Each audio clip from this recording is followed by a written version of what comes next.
Hello students, I am Dr. A.B. Patil. In the last 6 lectures of inheritance and variation, we already discussed about some basic terminology of the genetics, then Mendelian genetics and post-Mendelian genetics. In this lecture of inheritance and variation, we will discuss about the structure of chromosome, then chromosomal theory of inheritance and structure of sex chromosome. So already you know the meaning of these two terms, inheritance and variation, and the branch of biology which deals with the study of inheritance and variation is known as genetics. Then inheritance means transmission of character from one generation to next generation, or characters are transmitted from parents to the offspring, which is nothing but the inheritance or heredity. जे characters एका generation मधून दुसऱ्या generation मध्ये transfer होतात त्यालाच inheritance किंवा heredity म्हटलं जातं. And variation means the offsprings and parents which are not exactly similar one or the 2 or 3 offsprings of the same parents, they are also not exactly similar. म्हणजे जी काही मुलं असणार आहेत आई वडिलांसारखी अगदी सेम दिसणार नाही, किंवा एकाच आई वडिलांची 2-3 मुलं असतील तर ती एकसारखी असणार नाही, त्यालाच आपण काय म्हणतो व्हेरिएशन. आणि या दोन इनहेरिटन्स अँड व्हेरिएशनचा ज्या ब्रांचमध्ये बायोलॉजीच्या ब्रांचमध्ये स्टडी केला जातो, this is nothing but the genetics. So already we studied the Mendelian genetics. Mendel carried out thousands of experiments on the pea plant and published his whole work of inheritance in 1866. But due to some reasons, Mendel's work was unnoticed up to 1900. In 1900, 3 scientists, Hugo de Vries, Tycho Mark, and Carl Correns, independently republished Mendel's work. And also at that time, number of scientists are involved in the study of genetics, as well as there was advancement in the microscopic technique. So scientists could observe easily the structure of a chromosome as well as the cell division under the microscope. And in this way, Sutton and Boheri, these two scientists carry out the work on the cell division, and they put forth one theory. When they carry out the experiment, at that time they observed that the inheritance of Mendelian factor or gene are parallel to the inheritance of the chromosome, and then they put forth one of the theory, which is nothing but the chromosomal theory of inheritance in 1902. According to this theory, every living organism having the ability to transfer the characters from one generation to next generation, which is nothing but the inheritance. And these inheritance means the characters which are present in the form of gene, means genes are responsible to transmit these characters, or gene control these characters. This can be already explained by the Mendel, but according to Sutton and Boheri theory, if you observe the chromosome, then on the structure of this chromosome, the Mendelian factor or the genes which are present at a specific loci, म्हणजे मेंडेलचे जे factors की ज्याला आपण gene म्हणतो, ते jeans chromosome वरती एका specific रिजनला present असणार आहे. त्या रिजनला लोकस म्हटलं जातं. Loci, at this loci these genes which are present. And if you observe in the nucleus, the chromosomes are present, and these chromosomes carry the all inheritance character.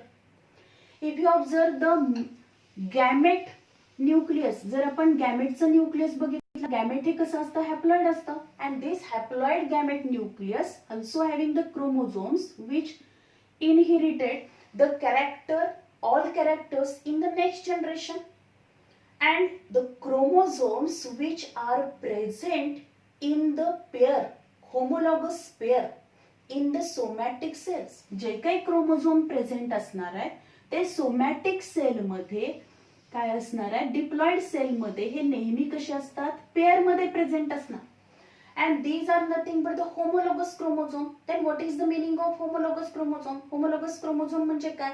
तर homologous chromosome means the chromosomes which are structurally and functionally similar one. जे chromosome structurally आणि functionally similar असतात त्या क्रोमोझोमना आपण homologous chromosome म्हणतो. Structurally म्हणजे काय असणार आहे? समजा हा पॅटर्नल कडून आलेला क्रोमोझोम आहे, मॅटर्नल कडून आलेला क्रोमोझोम आहे. ज्या ऑर्गॅनिझम मध्ये सेक्शुअल रिप्रोडक्शन होणार आहे, सेक्शुअल रिप्रोडक्शन झाल्यानंतर after the union of male and female gamete zygote form होईल. मेल फिमेल गॅमेटचं युनियन झालं की झायगोट फॉर्म होणार. त्या झायगोटचं काय होणार आहे? डिव्हिजन रिडिव्हिजन होणार आणि त्या ऑर्गॅनिझमची न्यू ऑफस्प्रिंगची टोटल बॉडी फॉर्म होणार आहे.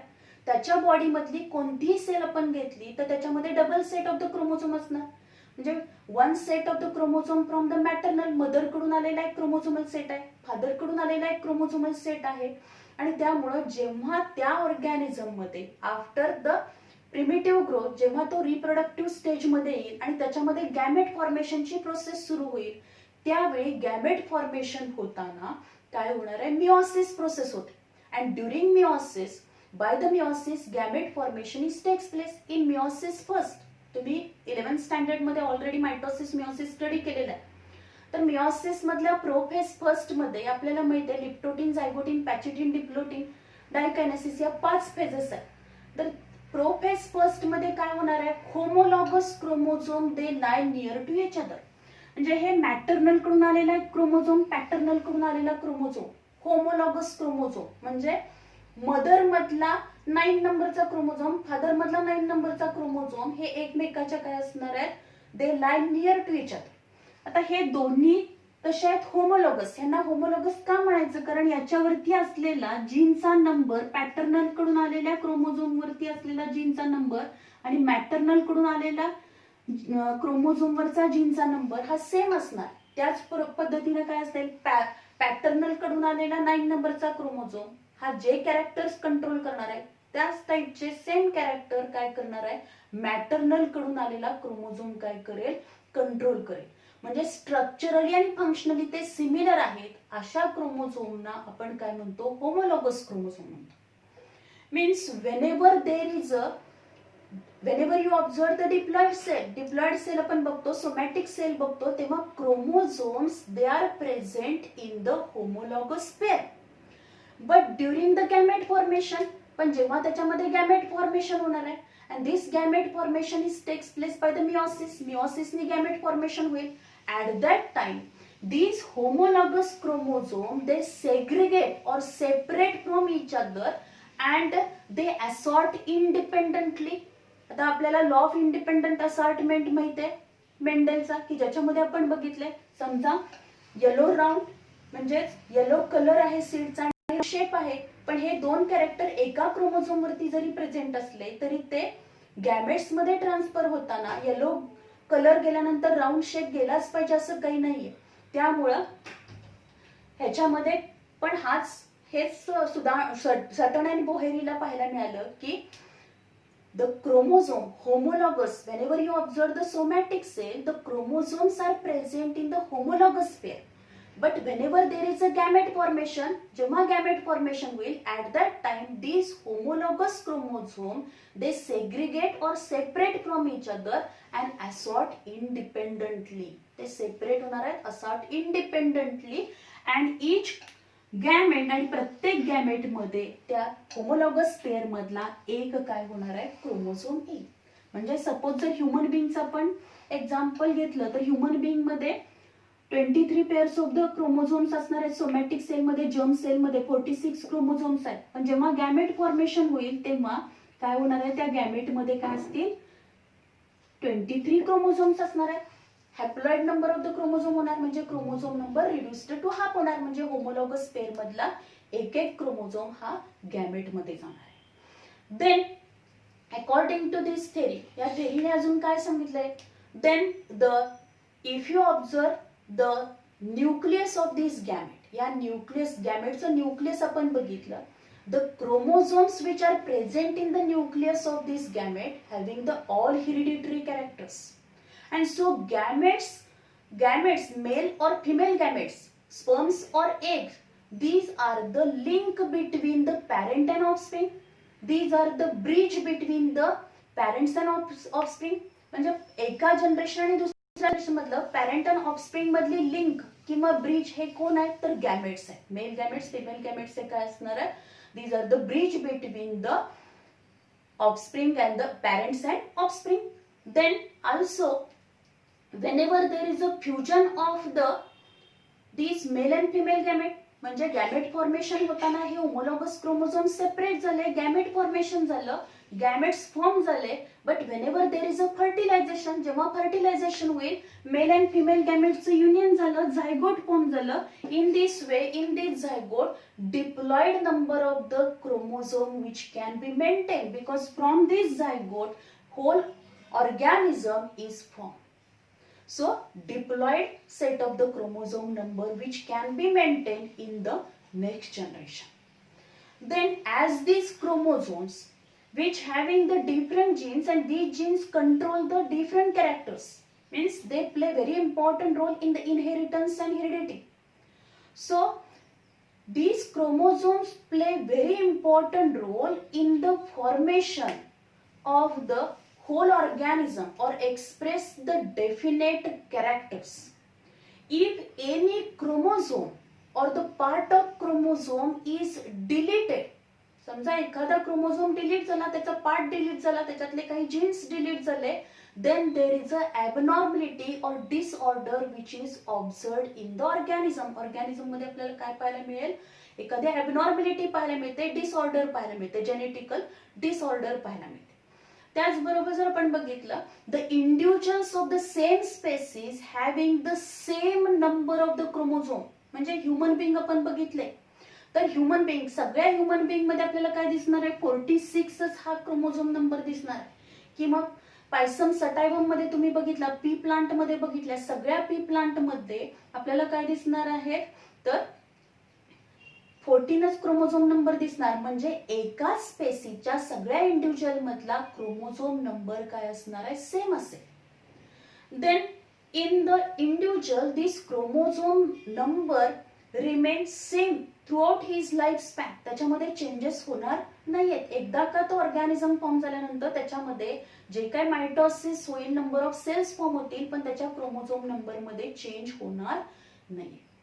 Then in some living organism we also observed that some chromosomes, the specific chromosomes are present which express the sex or which determine the sex, and these chromosomes are known as sex chromosome. त्यांना काय म्हटलं जातं, sex chromosome म्हटलं जातं.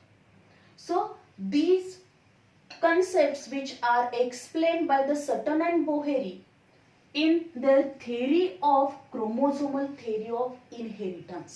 या theory मध्ये सटन and बोहेरीनी काय एक्सप्लेन केलेलं आहे तर जेव्हा त्यांनी सेल डिव्हिजन, मायटोसिस, मिओसिस वरती स्टडी केला आणि त्यांनी क्रोमोझोमचं स्ट्रक्चर, कंपाऊंड क्रोमोझोमचं स्ट्रक्चर मायक्रोस्कोप खाली ऑब्झर्व केलेलं आहे, त्यानंतर त्यांना जे काही त्याच्यामध्ये ऑब्झर्वेशन दिसले त्याच्यावरून त्यांनी ही थेअरी मांडली.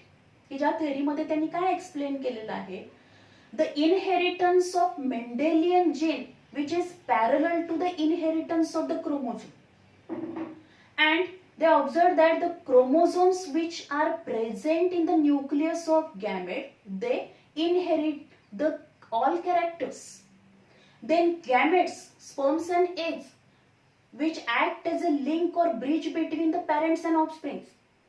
Then whenever there is a gamete formation, the homologous chromosomes segregate and separate from each other and assort independently, and out of this homologous chromosomal pair, the one chromosome present in one gamete, another chromosome present in other gamete. In this way, the segregation, separation of the chromosomes which can be takes place during the meiosis, during the gamete formation. And whenever there is a fertilization, male and female gametes union will, and due to which the haploid male female gametes union झालं की diploid zygote form होणार आहे. In this way next generation मध्ये diploid set of the chromosome number हा maintain होणार आहे. as well as they also explain that if you observe the somatic cell आपण बघितली तर क्रोमोझोम नंबर हे नेहमी कसे दिसणार आहेत आपल्याला, दे are present in homologous pair मध्ये ते प्रेझेंट असेल. So all these points which could be explained by the Sutton and Boheri in their theory. Then we will discuss about the structure of the chromosome.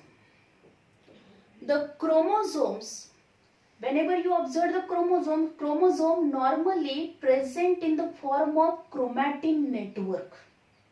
And the chromosomes which is a thread-like structure, and this thread-like structure which is present in the nucleus, which is formed from the DNA पासून form झालेला आहे हा. And this term chromosome is coined by the scientist Waldeyer in 1888. 1888 मध्ये वाल्डायर या सायंटिस्टने ही term पहिल्यांदा coin केली. This chromosome, the term of chromosome is formed from the two Greek words. Chroma means color and soma means body, means colored body which are present in the nucleus. न्यूक्लियसच्या आतमध्ये त्यांना अशा काही coloured body पाहायला मिळाले आणि त्याला त्यांनी नाव काय दिलं, chromosomes. If you observe the structure of chromosome, then chromosomes, these are thin elongated structure, and in the interphase the chromosomes are present in the network. Chromatin network च्या फॉर्म मध्ये ते प्रेझेंट असणार.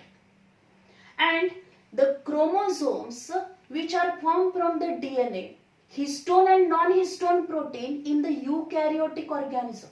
Eukaryotic organism च्या nucleus मध्ये हे chromosome present असतील, and these chromosomes which are formed from the DNA, histone and non-histone proteins. पण प्रोकॅरियोटिक मध्ये आपण बघितलं तर काय असणार आहे, न्यूक्लियस अब्सेंट असेल तर क्रोमोझोम सिंगल क्रोमोझोम असेल विदाउट हिस्टोन प्रोटीन, तिथं हिस्टोन प्रोटीन नाहीये. Then these chromosomes are easily observed during the cell division at the metaphase. ज्या आपण सेल डिव्हिजन मधल्या डिफरंट फेजेस आपण बघितलेले आहेत. कॅरिओकायनेसिस मध्ये मेनली 4 फेजेस असतात, प्रोफेज, मेटाफेज, एनाफेज, टेलोफेज. त्यामधल्या मेटाफेज मध्ये जेव्हा क्रोमोझोम मेटाफेज मध्ये आपल्याला माहिती आहे क्रोमोझोम हे कुठे येणार आहे, न्यूक्लियर मेम्ब्रेन न्यूक्लिओलस डिसअपियर होतं, and chromosomes they are present at the equatorial region of the cell. सेलच्या इक्विटोरियल रिजनला प्रेझेंट असतात. At that time chromosomes which become thick and short due to condensation. ह्या chromosome मध्ये coiling होणार आहे, त्याचं काय होईल, डिहायड्रेशन होईल, आणि त्यामुळे ते क्रोमोझोम थिक अँड शॉर्ट झालेलं आहे, त्याचं कंडेन्सेशन झालेलं आहे, due to which the chromosomal structure or chromosomes which can be easily observed in the metaphase of the cell division. Cell division मधल्या मेटाफेज मध्ये आपण क्रोमोझोम इझिली ऑब्झर्व करू शकतो. If you observe the size of chromosome, metaphase मधल्या क्रोमोझोमची size जर आपण बघितली, the length of this metaphase chromosome is 0.1 to 33 micrometer in length and 0.2 to 2 micrometer in thickness. Then these chromosomes, if you observe in detail structure of chromosome, then each chromosome is formed from the 2 chromatids or 2 equal halls. अशा 2 equal halls नी हा chromosome, हा एक chromosome आहे, त्याचं structure आपण बघितलं तर आपल्याला लक्षात येईल. Each chromosome is formed from the 2 equal halls. These are nothing but the chromatids. आणि एकाच क्रोमोझोमचे हे 2 क्रोमॅटिड असल्यामुळे आपण काय म्हणतो, these are nothing but the sister chromatids. And these sister chromatids, they are joined to each other at a specific point. And this is nothing but the centromere. त्याला आपण centromere म्हणणार आहे. Or which is also known as a primary construction. त्याला primary construction म्हटलं जातं. Each chromosome is formed from the 2 equal halls or 2 chromatid, 2 chromatid पासून form झालेला आहे. And these 2 chromatids which are attached to each other at a specific point, एका specific पॉइंटला ते attach झाले. ज्या पॉइंटला ते अटॅच होतात त्या पॉइंटला म्हणायचं primary construction, means the centromere. Centromere ला काय होणार आहेत, हे दोन्ही क्रोमॅटिड्स एकमेकाला जॉईन होते. Then near to this centromere, या सेंट्रोमियरच्या तिथंच या प्रायमरी कन्स्ट्रक्शनला एक काय असेल, small disc like plate is present. And this disc-like plate is known as kinetochore. त्याला आपण काय म्हणतो, kinetochore. And to this kinetochore, microtubules of the spindle fibers are attached during the cell division. जेव्हा sale division होणार आहे त्या sale डिव्हिजनच्या वेळी, आता इथं मेटाफेज मध्ये तुम्ही बघता हे स्पिंडल फायबर्स आहेत आणि हे स्पिंडल फायबर्स काय असणार, या क्रोमोझोमला अटॅच झाले. पण ते स्पिंडल फायबर्स नेमके कुठे अटॅच होणार आहे, तर हे स्पिंडल फायबर्स या क्रोमोझोमच्या सेंट्रोमियरच्या तिथं एक छोटीशी प्लेट प्रेझेंट आहे, डिस्क सारखी एक प्लेट प्रेझेंट आहे, तिला कायनेटोकोर म्हटलं जातं. आणि या कायनेटोकोरला with the help of microtubules these spindle fibers are attached during the cell division. Then if you observe the structure of each chromatid in each chromatid, या सिस्टर क्रोमॅटिड मधल्या प्रत्येक chromatid मध्ये आपण बघितलं, in each chromatid a thin elongated cylinder coiled DNA structure is present and which is nothing but the chromonimata. त्याला काय म्हटलं तर क्रोमोनिमॅटा. कसं असणार आहे हे, elongated thin DNA coiled structure which is present in each chromatid. and this is nothing but the chromonimata. इथं red कलरने दाखवले ते काय आहे, क्रोमोनिमॅटा आहे. देन जसं याच्यामध्ये प्रायमरी कन्स्ट्रक्शन आहे तसंच या क्रोमोझोम मध्ये काय असणार आहे, chromosome also having in some chromosome also having the secondary construction. 1 or 2 secondary constructions are present. 1 ते 2 सेकंडरी कन्स्ट्रक्शन प्रेझेंट असतात. And this secondary construction which play very important role in the formation of nucleolus.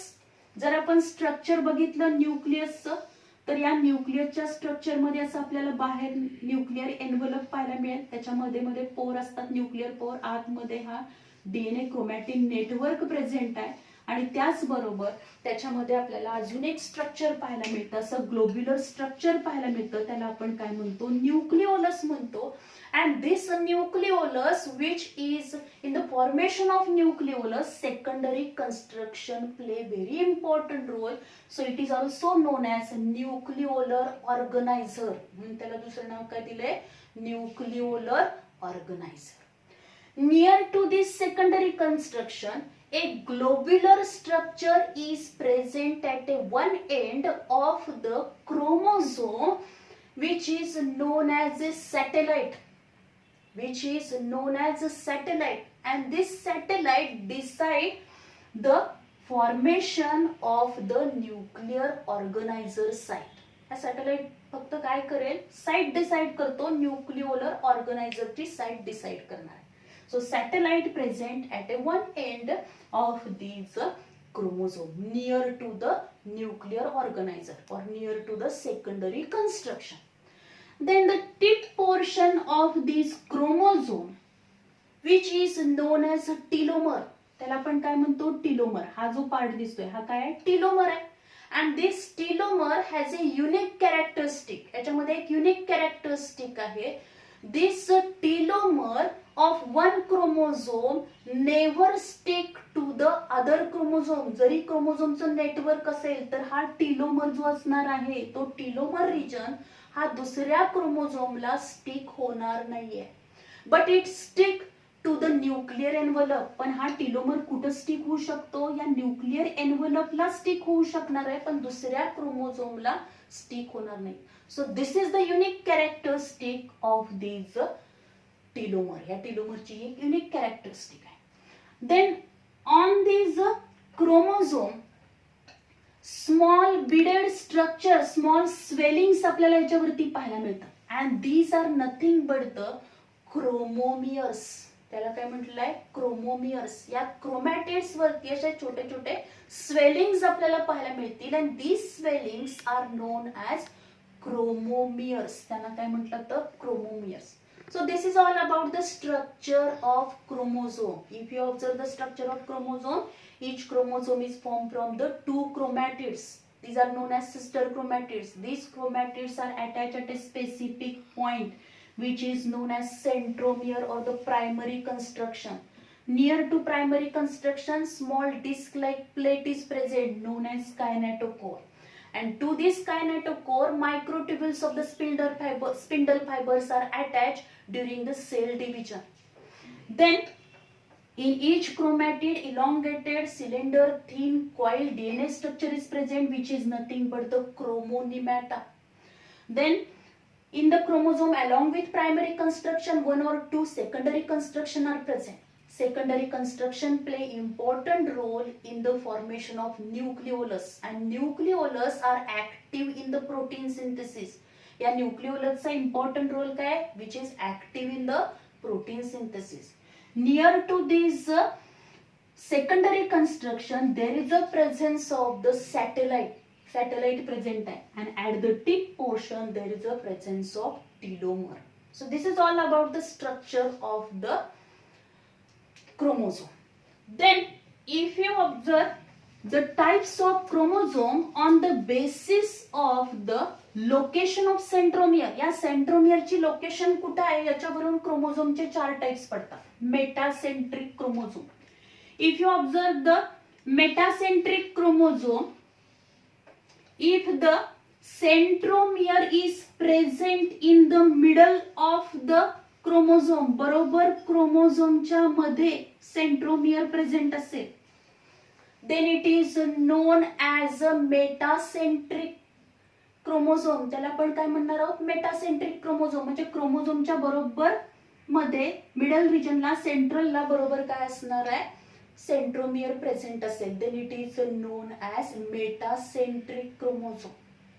and in the anaphase these are observed V shape. Cell डिव्हिजनच्या वेळी आपल्याला ते कसे दिसणार आहेत? V shape मध्ये दिसते. and the next submetacentric chromosome. Submetacentric chromosome मध्ये जर आपण बघितलं तर आपल्याला काय दिसेल? The centromere is present near to the center. बरोबर एक्झॅक्टली सेंटरला मिडल रिजनला दिसणार आहे, near to the middle region. And due to which one arm is short. एक आर्म काय होणार आहे? शॉर्ट असेल आणि दुसरा मोठा असेल. then it is known as a submetacentric chromosome. त्यांना काय म्हणणार आहे? submetacentric chromosome, and they are appear as a alphabet L shape सारखे ते दिसते. then acrocentric chromosome means the centromere which is near to the one end. एका एंडच्या जवळ आहे की ज्यामुळे काय झालंय? The one arm of the chromosome is very short. क्रोमोझोमचा एक आर्म एकदम शॉर्ट झालेला आहे आणि दुसरा लॉंग आहे. then this is known as acrocentric chromosome. and acrocentric chromosome they appear alphabet J shape सारखे दिसणार. जे एक आर्म एकदम छोटा आहे आणि दुसरा मोठा आहे. कारण का? सेंट्रोमियर हा कुठे असणार आहे? एका एंडच्या काय असणार आहे? थोडासा जवळ आहे. then the last type, which is nothing but the telocentric, means if the centromere is present at the tip portion लाच प्रेझेंट असेल तर त्याला काय म्हणणार आहे आपण? Telocentric chromosome. ज्याच्यामध्ये एकच आर्म आपल्याला काय दिसणार आहे? क्रोमोझोमचा दिसेल. So these are the 4 types of the chromosome on the basis of location of the centromere. Means if the chromosome is present in the middle, then it is known as metacentric. Near to the middle region, then it is known as submetacentric. Then near to one end or the tip portion, near to the tip portion, it is known as acrocentric. And exactly at the tip, then it is known as the telocentric chromosome. So these are the 4 types of the chromosome on the basis of location of centromere. Then we discuss about the sex chromosome. If you observe in the human being, 46 chromosomes are present. Out of these 46 chromosomes, 44 are the autosome and 2 are the sex chromosome, which determine the sex of that individual. त्या individualचा sex determine करण्यासाठी प्रत्येक individual मध्ये 2 sex chromosome present असतात. प्रत्येक sale मध्ये काय असणार आहेत, out of 46 chromosome 2 are the sex chromosome and 44 are the autosome. So in human being and mammals, the X and Y, these two are the sex chromosome. If you observe the structure of this sex chromosome, then X chromosome is longer than the Y chromosome. X chromosome हा कसा आहे, X chromosome which is longer than the Y chromosome. Then X chromosome is metacentric. X chromosome कसा आहे, metacentric आहे, कारण बरोबर त्याच्यामध्ये centromere present. But Y chromosome is acrocentric. त्याचा एक आर्म कसा आहे, व्हेरी शॉर्ट आहे, दुसरा लॉंग आहे. So it is acrocentric one. Then X chromosome which having more amount of euchromatin and less amount of heterochromatin. Euchromatin म्हणजेच काय असणार आहे, त्याच्यामध्ये जीन्स जास्त प्रमाणात आहे. So X chromosome having more amount of euchromatin, जास्त प्रमाणामध्ये त्याच्यात युक्रोमॅटिन आहे आणि कमी प्रमाणामध्ये हेट्रोक्रोमॅटिन आहे. इन वाय क्रोमोझोम मध्ये आपण बघितलं less amount of euchromatin as compare to वायशी कंपॅरिझन केलं तर वायचं जर एक्स बरोबर कंपॅरिझन केलं तर एक्स क्रोमोझोम पेक्षा वाय क्रोमोझोम मध्ये युक्रोमॅटिन हे कमी प्रमाणात असतं आणि हेट्रोक्रोमॅटिन हे जास्त. So due to which X sex chromosome is more active than the Y or it is more functional than the Y. कारण का, याच्यामध्ये युक्रोमॅटिनचा अमाऊंट हे काय असणार आहे, एक्स क्रोमोझोम मध्ये जास्त आहे ऍज कम्पेअर टू वाय, आणि वाय क्रोमोझोम मध्ये युक्रोमॅटिनचा अमाऊंट हे काय असेल, कमी असेल as compare to X. Then these X and Y chromosome, both chromosome having the two regions, homologous region and non-homologous region. आता ह्या X and Y मध्ये आपण बघितलं तर these two regions are known as homologous region of X and Y chromosome. X and Y chromosome चे हे काय आहेत, homologous region आहे. Why these are called as a homologous regions? The number and the genes which are control the specific character, the similar type of the genes which are present on the X chromosome as well as on the Y chromosome. ज्या टाइपचे jeans हे X क्रोमोझोमच्या homologous region वरती असणार आहेत, त्याच टाइपचे त्याचे चाललेले काय असणार आहेत, होमोलॉगस Y क्रोमोझोमच्या होमोलॉगस रिजन वरती प्रेझेंट असणार. So whenever there is a crossing over, the crossing over in the sex chromosome मध्ये क्रॉसिंग ओव्हर झालं, then the crossing over is always takes place in homologous region. नेहमी crossing over झालं तरी ते कशामध्ये होणार आहे, होमोलॉगस रिजन मध्येच होणार आहे. कारण हा होमोलॉगस रिजन हा एक्स अँड वाय क्रोमोझोमचा होमोलॉगस रिजन सारखा असणार आहे, त्याच्यावरती एक सारखे जीन्स प्रेझेंट असणार आहे. Then these X and Y chromosome also having the non-homologous region. And the non-homologous region of the X chromosome which is longer or larger than the Y chromosome, which having the more number of the genes. X chromosome चा non-homologous region जो आहे तो मोठा आहे, त्याच्यावरती जास्त jeans present असणार आहे, आणि Y chromosome चा non-homologous region जो असणार आहे त्याच्यामध्ये तो शॉर्ट आहे, त्याच्यामध्ये कमी जीन्स असतील. And the non-homologous region of the X chromosome having X-linked genes. हा जो काही X क्रोमोझोमचा नॉन होमोलॉगस रिजन असणार आहे त्याच्यावरती X-linked जीन्स प्रेझेंट असणार आहे, की त्याचा आलेल हा Y क्रोमोझोमच्या नॉन होमोलॉगस रिजन वरती असणार नाही. कारण का, कारण हे नॉन होमोलॉगस आहेत, याच्यावरती ज्या टाइपचे जीन प्रेझेंट असतील ते जीन हे Y क्रोमोझोमच्या नॉन होमोलॉगस रिजन वरती असणार नाहीत. त्यामुळे the genes which are present on the non-homologous region of X chromosome known as X-linked genes, and the genes which are present on the Y chromosome non homologous region of Y क्रोमोझोमच्या non homologous region वरती present असलेले जी genes असणार आहेत, the genes are known as Y link genes. त्यांना Y link gene म्हटलं जातं. And they express their character only in the male. Human being मध्ये आपण बघितलं तर वाय जो असणार आहे तो काय असणार आहे, मेल मध्ये प्रेझेंट असेल. त्यामुळं जे वाय क्रोमोझोमच्या नॉन होमोलॉगस रिजन वरती वाय लिंक जीन प्रेझेंट असणार आहे ते फक्त मेल मध्येच काय करतील, ते जीन एक्सप्रेस होणार आहे.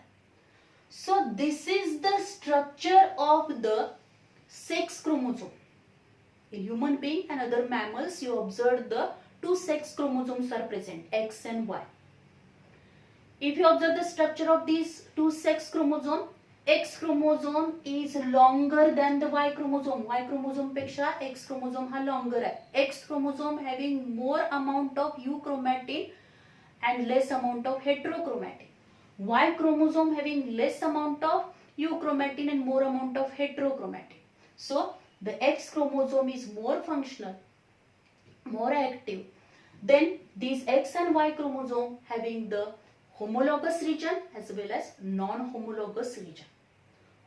Whenever there is a crossing over is always takes place in the non-homologous region of the sex chromosome.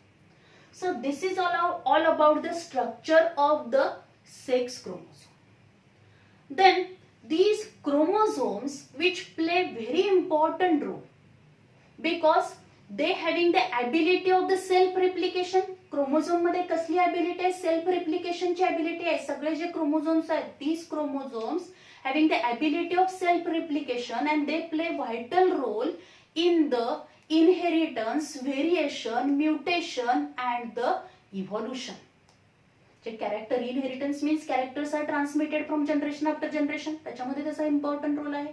Variation because whenever there is a sexual reproduction, मिओसिसने गॅमेट फॉर्म होणार, crossing over होणार, due to which variation is occur.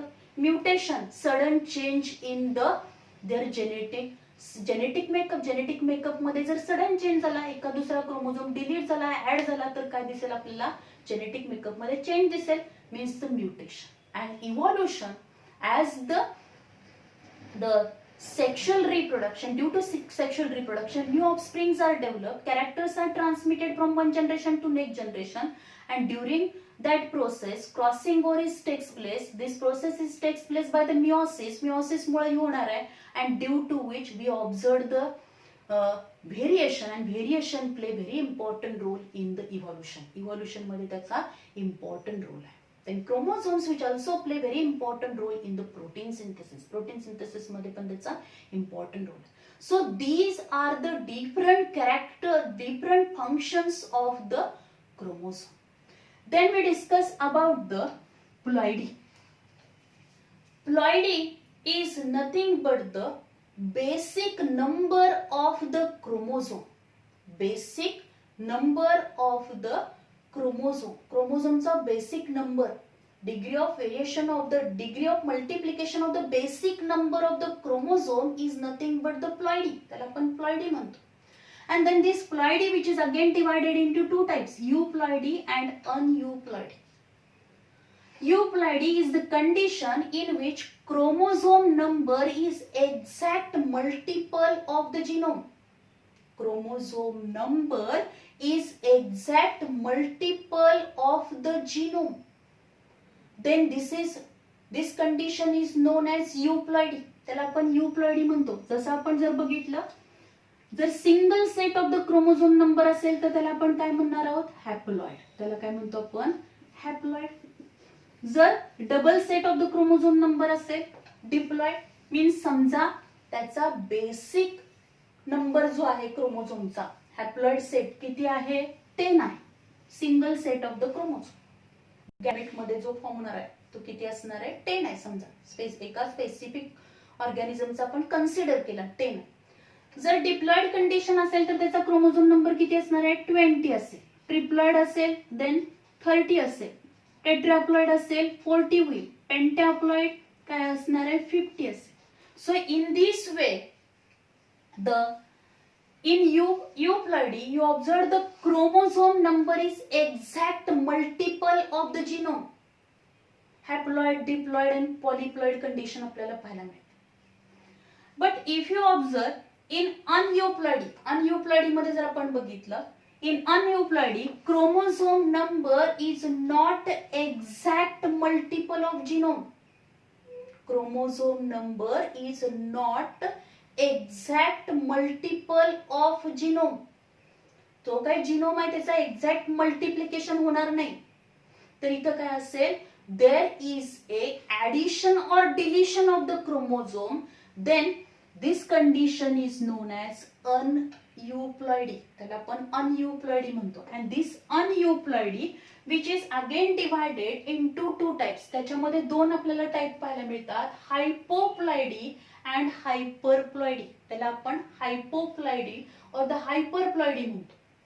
हायपोप्लॉइडी in हायपोप्लॉइडी, हायपो म्हणजे काय होणार आहे, chromosome number हा कमी होणार आहे. There is a deletion of 1 or 2 क्रोमोझोम्स. एक दोन क्रोमोझोमचं काय होणार आहे, डिलिशन होईल. Then this condition is known as hypoploidy. And this hypoploidy, which is again subdivided into two, that is monosomy, if there is a deletion of one chromosome. एका क्रोमोझोमचं जर डिलिशन झालं म्हणजे डिप्लॉइड जे क्रोमोझोमल सेट आहे त्याच्यामधला एक chromosome काय झाला, कमी असेल, there is a deletion of one chromosome, then it is known as monosomy. त्याला काय म्हटलं तर मोनोसोमी. म्हणजे इथं आपल्याला दिले 2n म्हणजे diploid set of the chromosome आहे. म्हणजे समजा आता ह्युमन बिंग मध्ये आपण बघितलं 40 काय असणार आहेत, 46 क्रोमोझोम्स असतील, जे 23 पेअर्स असतात, 46 क्रोमोझोम्स आहेत. त्या क्रोमोझोम मधला एक क्रोमोझोम काय झाला, कमी झाला. देन दिस जे डिलीट झालेलं आहे, जेव्हा गॅमेट फॉर्मेशन होणार आहे तेव्हा गॅमेट फॉर्मेशन होताना होमोलॉगस क्रोमोझोमचं काय व्हायला पाहिजे, सेग्रिगेशन व्हायला पाहिजे, सेपरेशन व्हायला पाहिजे. पण समजा एखाद्या होमोलॉगस पेअर मधला एखादा क्रोमोझोम सेपरेटच झाला नाही तर एका गॅमेट मध्ये काय होणार आहे, एक क्रोमोझोम कमी जाणार आहे आणि त्याच्यापासून जो इंडिव्हिज्युअल फॉर्म होईल after the union of male and female gamete त्याच्यामध्ये काय होणार, एक क्रोमोझोम कमी असेल. Then this condition is known as monosomy. त्याला आपण काय म्हणतो, मोनोसोमी. त्याचे एक्झाम्पल आहे टर्नर सिंड्रोम. एक्झाम्पल काय, Turner syndrome. Then the next आहे नलिसोमी. नलिसोमी मध्ये काय होईल, there is a deletion of the 2 chromosome or 1 homologous chromosome. म्हणजे एक होमोलॉगस पेअरच काय होणार आहे, डिलीट होणार आहे किंवा 2 क्रोमोझोम्स काय होतील, डिलीट झालेले आहेत. Then this condition is known as from the diploid set of the chromosome. Diploid set जो असणार आहे त्याच्यामधले 2 क्रोमोझोम डिलीट झाले किंवा एक होमोलॉगस पेअरच डिलीट झाली. Then this condition is known as nullisomy. त्याला आपण काय म्हणतो, नलिसोमी म्हणतो. And if this the nullisomy is observed in the animals, especially human being मध्ये जर आपण बघितलं तर या पद्धतीनं जर एक होमोलॉगस पेअरच काय झाले असेल, डिलीट झाले असेल, then it is unable to survive. तो सर्वाइव्ह होऊ शकणार नाही. Mostly this can be observed in the plants. बऱ्याचशा प्लांट मध्ये पण आपल्याला नलिसोमी पाहायला मिळते. देन हायपरप्लॉइडी. हायपरप्लॉइडी मीन्स काय होणार, हायपर म्हणजे वाढणार आहे. क्रोमोझोम काय होईल, addition of 1 or 2 chromosome. Then this condition is known as hyperploidy. त्याला आपण काय म्हणतो, हायपरप्लॉइडी म्हणतो. There are 2 types, that is trisomy and tetrasomy. Trisomy and the tetrasomy. Trisomy म्हणजेच काय होईल, double set of the chromosome आहे आणि ह्याच्यामध्ये 46 मध्ये अजून एक काय झाला, ऍड झाला. देन द कंडिशन काय होईल, 47 क्रोमोझोम होणार. And the trisomy condition also you studied in the 9th standard, that is the Down syndrome. Down syndrome मध्ये आपण बघितलंय की एक ऍडिशनल क्रोमोझोम आल्यानंतर काय होणार आहे, जेनेटिकल डिसऑर्डर डेव्हलप होते. And then there is a development of the or the group of symptoms are occurred and this condition which is nothing but the Down syndrome.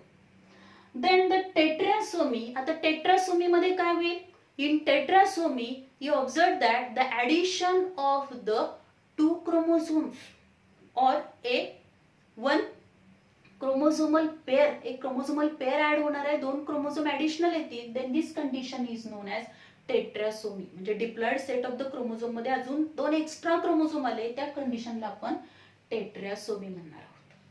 म्हणजेच जो काही basic number of the chromosome असेल त्याला ploidy म्हटलं जातं. त्याच्यामध्ये 2 येणार आहेत, युप्लॉइडी आणि अनयुप्लॉइडी. युप्लॉइडी मध्ये the condition in which chromosome number is exact multiple of the genome, then this is known as euploidy. मग तो काय असेल, हॅप्लॉइड असेल, डिप्लॉइड असेल, ट्रिप्लॉइड असेल, टेट्राप्लॉइड असेल, पॉलीप्लॉइड असेल.